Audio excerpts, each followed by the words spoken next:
एक गांव में रहने वाला एक व्यक्ति हमेशा किसी न किसी समस्या से परेशान रहता था और इस कारण अपने जीवन से बहुत दुखी था।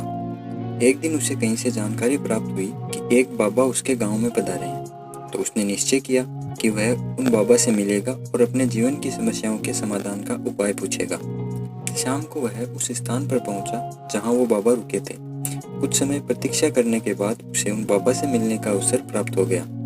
वह उन्हें प्रणाम करके बोला, बाबा, मैं अपने जीवन में एक के बाद एक आ रही समस्याओं से बहुत परेशान हूँ। एक से छुटकारा नहीं मिलता कि दूसरी सामने खड़ी हो जाती है। घर की समस्या, काम की समस्या, स्वास्थ्य की समस्या और जाने कितनी समस्याएं। ऐसा लगता है कि मेरा पूरा जीवन समस्याओं से घिरा हुआ है। कृपा करके कुछ ऐसा उपाय बताएं कि मेरे जीवन की सारी समस्याएं खत्म हो जाए और मैं शांतिपूर्ण और खुशहाल जीवन जी सकूं। उसकी पूरी बात सुनने के बाद बाबा मुस्कुराए और बोले, मैं तुम्हारी समस्या समझ गया हूँ। उन्हें हल करने के उपाय मैं तुम्हें कल बताऊंगा। इस बीच तुम मेरा एक छोटा सा काम कर दो। वह व्यक्ति तैयार हो गया। वह बाबा बोले कि मेरे साथ 100 ऊँट हैं। मैं चाहता हूँ आज रात तुम उनकी रखवाली करो। जब सभी ऊँट सो जाएं तब तुम सो जाना। अगली सुबह बाबा ने उसे बुलाकर पूछा, तुम्हें रात को नींद तो अच्छी आई ना? तो व्यक्ति बोला कि मैं पूरी रात एक पल के लिए भी नहीं सो सका। मैंने बहुत प्रयास किया कि सभी ऊँट एक साथ बैठ जाएं ताकि मैं चैन से सो सकूं, किंतु मेरा प्रयास सफल न हो सका।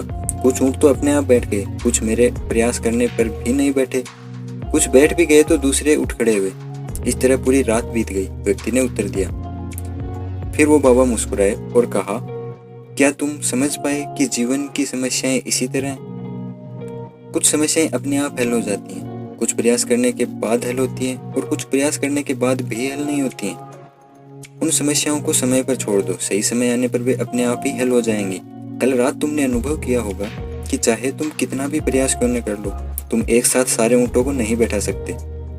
तुम एक को बैठाओगे तो दूसरा खड़ा हो जाएगा और दूसरे को बैठाओगे तो तीसरा।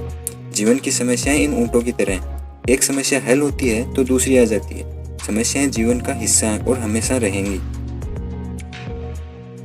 बदलाव तुम्हें स्वयं में लाना है और हर समय इनमें उलझे रहने के स्थान पर इन्हें एक तरफ रखकर जीवन में आगे बढ़ना है। व्यक्ति को उन बाबा की बात समझ में आ गई और उसने निश्चय किया कि वह आगे कभी भी अपनी समस्याओं को खुद पर हावी नहीं होने देगा।